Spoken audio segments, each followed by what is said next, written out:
জীবনে চলার পথে আপনি এমন কিছু মানুষের দেখা পাবেন যারা পিছনে বদনাম করে এসে সামনে আন্তরিকতা দেখায়। মনে রাখবেন, এইসব মানুষগুলো থেকে দূরে থাকাই উত্তম, কারণ এরা প্রকাশ্য শত্রুর থেকেও অনেক বেশি ভয়ঙ্কর হয়।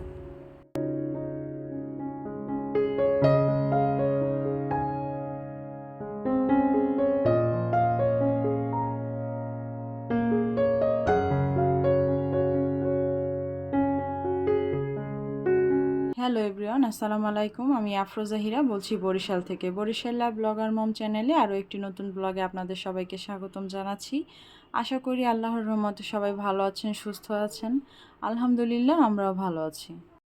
দয়া করে কেউ আমাকে বকা দিবেন না। এটা হচ্ছে গিয়ে আমার ঈদের আগের ব্লগ। ঈদের আগে আমার আম্মু ঢাকায় গিয়েছিলেন, তো সে আমাদের জন্য অনেক কিছু কেনাকাটা করে নিয়ে এসেছেন, তো সেটাই আজকে আপনাদের সাথে শেয়ার করছি ভিডিওর শুরুতেই। বকা দিবেন না এই কথাটা এই জন্য বলেছি যে আপুরা সবাই আশায় থাকে যে আমি কখন ভিডিও দিব, তো সময় মতন আমি আসলে ভিডিও দিতে পারছি না। এটা তো আপনাদের সবার সাথে শেয়ার করেছি যে আজকাল ইজান বড় হয়েছে, ওর পিছনে প্রচুর সময় ব্যয় করতে হয়, যার কারণে ব্যস্ততার জন্য আমি আসলে ভিডিওগুলো টাইমলি দিতে পারছি না। তো আম্মু আমাদের জন্য কিন্তু অনেক কিছুই শপিং করে নিয়ে এসেছে। তো আমি যেগুলো যেগুলো বলেছিলাম সে সেগুলো কেনাকাটা করে নিয়ে এসেছে। তো আমার এই বাটিটা খুব প্রয়োজন ছিল, তো আম্মুকে ফোনে দেখিয়েছিলাম যে আমার এটা লাগবে, তো সে খুঁজে কিন্তু নিয়ে এসেছে। আসলে মা তো, তারা সবই বোঝে যে মেয়ের কোনটা দরকার। এখানের প্রত্যেকটা জিনিস আমার পছন্দের, আর এগুলো কিন্তু আমার আম্মু হাতে ধরে ধরে খুঁজে খুঁজে কিনে নিয়ে এসেছেন। তো এই জারটা যে দেখাচ্ছি, এই জারটা কিন্তু খুব সুন্দর। জিনিসগুলো কেনার সময় আমার কাজিন কিন্তু আমার আম্মুর সাথে ছিল, ও অনেক হেল্প করেছে আমার আম্মুকে এগুলো খুঁজে কেনার ক্ষেত্রে। তো ওকে অসংখ্য ধন্যবাদ জানাচ্ছি ভিডিওর মাধ্যমে। ভাই, তুমি যদি এটা দেখে থাকো, তোমাকে অনেক ধন্যবাদ, তুমি অনেক কষ্ট করছো। যারা এই মুহূর্তে আমার ভিডিওটি দেখছেন তারা প্লিজ একটি লাইক দিতে ভুলবেন না, এবং যারা আমার এই ছোট্ট চ্যানেলটি নতুন ভিজিট করছেন, ভালো লাগলে সাবস্ক্রাইব করে আমার পাশে থাকতে পারেন। ভয়েস দিতে দিতে আমি এটা ভাবছিলাম যে আসলে দেখতে অনেক চোখের শান্তি লাগলো, এগুলো কেনাকাটা করার সময় কিন্তু আম্মুর অনেক কষ্ট হয়েছে যেহেতু প্রচুর গরম ছিল। তো অনলাইনের জগৎ হয়ে কিন্তু আমাদের অনেকটা সুবিধাই হয়েছে। আমাদের এই বাহিরে যাওয়ার কষ্টটা করতে হয় না, আমরা ঘরে বসেই হাতের নাগালে অনেক প্রোডাক্ট অর্ডার করতে পারি, যেটা আমাদের জন্য অনেক সুবিধাজনক। তো আম্মু এখানে অনেক কিছুই কেনাকাটা করেছিল। বিছানার চাদর ছিল, আম্মুর নিজের জন্য বোরখা ছিল, আরাপ ইজানের জন্য পোশাক ছিল, আমার বাসার কিছু জিনিস ছিল। তো আম্মু ও আমার জন্য দুইটা থ্রি পিস ছিল। তো মশলার বক্সে মশলা শেষ হয়ে গিয়েছিল, আমি সেটাকে আবার একটু রিফিল করে নিচ্ছি, তারপরে রান্না করার জন্য প্রস্তুতি নেব।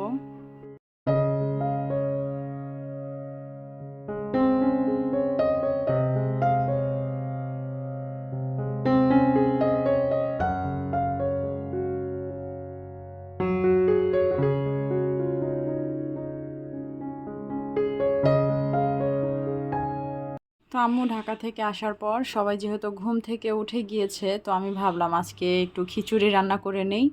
তো এখানে আমি খিচুড়ির জন্য মশলাটা কষিয়ে নিচ্ছি। রান্না করতে করতে আমার সকল ভিউয়ার্সদের উদ্দেশ্যে আমি আজকে একটা কথা বলতে চাই। আসলে দেখা যায় আমার ভিডিওতে যে পরিমাণ ভিউ হয় ওই পরিমাণ লাইক হয় না। আবার দেখা যাচ্ছে অনেকে ভিডিও দেখছেন কিন্তু সাবস্ক্রাইব করছেন না। যদি আমার ভিডিওগুলো আপনাদের ভালো লেগে থাকে, আমি বলবো অবশ্যই আপনারা আমার চ্যানেলটি সাবস্ক্রাইব করে আমার পাশে থাকবেন। পাশে থাকা বেল বাটনটি ক্লিক করে দিতে পারেন, এতে করে আমি যখন ভিডিও দিব তখন আপনার কাছে একটা নোটিফিকেশন চলে যাবে, আপনি সহজেই আমার ভিডিওটি খুঁজে পাবেন। এতক্ষণ তো আপনাদের সাথে শেয়ার করলাম লাইক এবং সাবস্ক্রাইবারের কথা, এর মধ্যে আরেকজন তো মিস হয়ে গেল। আজকে আপনাদের সবার সাথে তার পরিচয় করিয়ে দিব। সে হচ্ছে আমার এমনই একজন শুভাকাঙ্ক্ষী, প্রত্যেকটা ভিডিওতে ডিসলাইক করে আমাকে তার ভালোবাসার প্রকাশ জানায়। তবে আমার যে শুভাকাঙ্ক্ষী এই কাজটা করে, সে হয়তোবা বুঝতে পারে না যে আমি সেটা জানতেছি, অথচ আমি জানি যে কে এই কাজটা করে। তো হয়তো আমার খুব কাছেরই কোনো লোক, যাকে আমি একসময় ভালোবেসেছি, আমার নিজের কাছে জায়গা দিয়েছি। কথা বলতে বলতে আমার খিচুড়ি রান্না করা কিন্তু শেষ হয়ে গিয়েছে, ডিম ভাজা দিয়ে আপনাদের ভাইয়া কিন্তু খাওয়াও শুরু করে দিয়েছে। তো খাওয়ার পর কিছুক্ষণ রেস্ট করেছি, তারপরে এখানে আমি আবার রান্নাঘরে চলে এসেছি দুপুরের রান্নাটা এখন করে নিচ্ছি। আমি মনে করি আপনার ক্ষতি সেই লোকই করবে যে লোক আপনাকে খুব ভালোভাবে চেনে। দূরের কেউ আপনার ক্ষতি করতে আসে না। এই ধরনের কাজ যে আমাকে পিছে করছে, সে আমার খুব কাছেরই কোনো একজন লোক। আমি অনুভব করতে পারছি যে সে কে। সবচেয়ে আশ্চর্যজনক ব্যাপার কি জানেন? এই ইউটিউব পরিবারে আমার খুব অল্প সময়ের পথযাত্রা, খুব অল্প সময়ে ছোট্ট একটা পরিবারে অনেকেই আমাকে ভালোবাসা দিয়ে আমাকে সাপোর্ট করে যাচ্ছেন। দেখা গেছে আমরা কেউ কাউকে চিনি না, কেউ কাউকে জানি না। এই ইউটিউবের মাধ্যমে আমাদের একজন আরেকজনের সাথে খুব ভালো কমিউনিকেশন তৈরি হয়েছে। আমরা একটা পরিবারের সদস্যের মতো হয়ে গেছি সবাই। খারাপ লাগে এখানেই যে দূরের মানুষগুলো আমাকে ভালোবেসে আপন করে নিয়েছে, কিন্তু আমার কাছের লোকগুলো আমার ক্ষতির কারণ হচ্ছে। আজকে ভিডিওর বাইরে অন্য বিষয় নিয়ে অনেক কথা বলে ফেলেছি।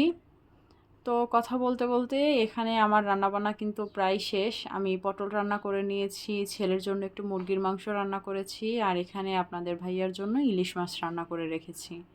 তো এটা ছিল বিকেলবেলা। তা ভাবলাম আজকে একটু কেক বানাবো, অনেক দিন হলো কেক তৈরি করা হয় না।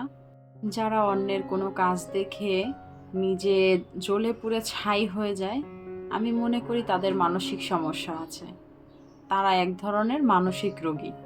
সরি টু সে, আমি তার উদ্দেশ্য করে বলছি, সে নিশ্চয়ই এই ভিডিওটা দেখবে, আবার এই ভিডিওতেও সে ডিসলাইক করবে। তো আপনার উদ্দেশ্যে বলছি, এই ধরনের কাজ বন্ধ করে দিন, এগুলো করে কোনো লাভ নেই।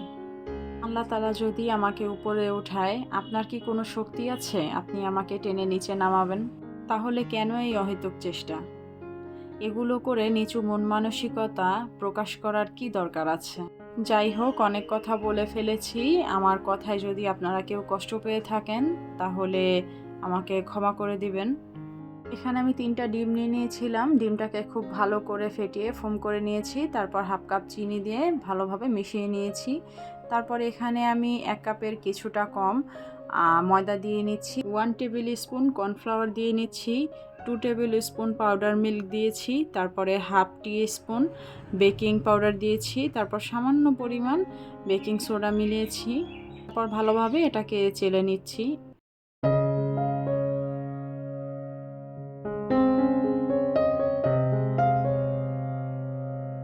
পর এই মিক্সচারটাকে আমি খুব ভালোভাবে নেড়ে মিশিয়ে নিচ্ছি। এবার ফোমের ভিতরে 1/4 কাপ পরিমাণ আনুমানিক তেল দিয়ে আমি খুব ভালোভাবে আবার মিশিয়ে নিচ্ছি। মেশানো হয়ে গেলে তারপরে এতে অল্প অল্প করে কেকের মিক্সটা দিয়ে তারপরে আমি খুব আলতোভাবে নেড়ে মিশিয়ে নিব। খুব বেশি নাড়াচাড়া করা যাবে না, এক্ষেত্রে ফোমটা বসে যেতে পারে।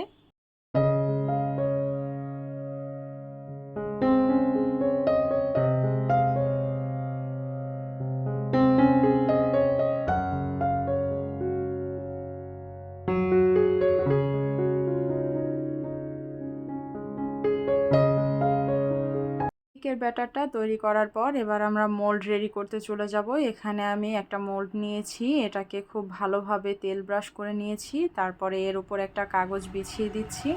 এরপর কেকের ব্যাটারটা আমি মোল্ডের মধ্যে ঢেলে নিচ্ছি। মূলত আমি আজকে ভ্যানিলা প্লেন কেক তৈরি করব।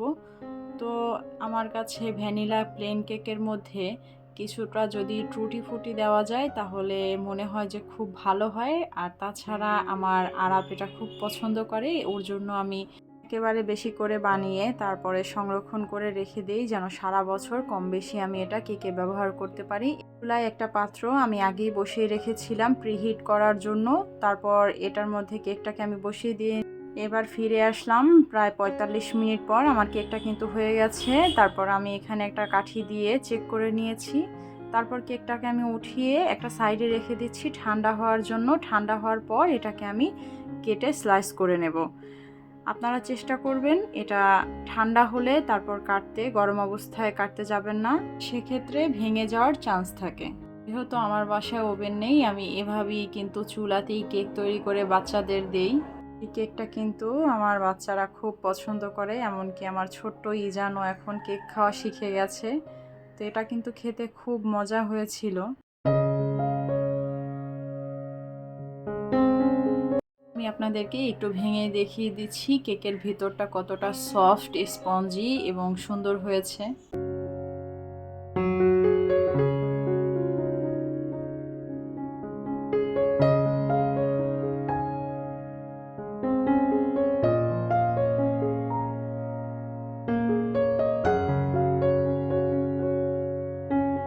চলেন একজনের হাঁটা দেখতে দেখতে আজকের মতো এখানেই বিদায় নেই। সবাই ভালো থাকবেন, আমাদের জন্য দোয়া করবেন। এতক্ষণ আমাদের সাথে যারা ছিলেন সবাইকে অসংখ্য ধন্যবাদ।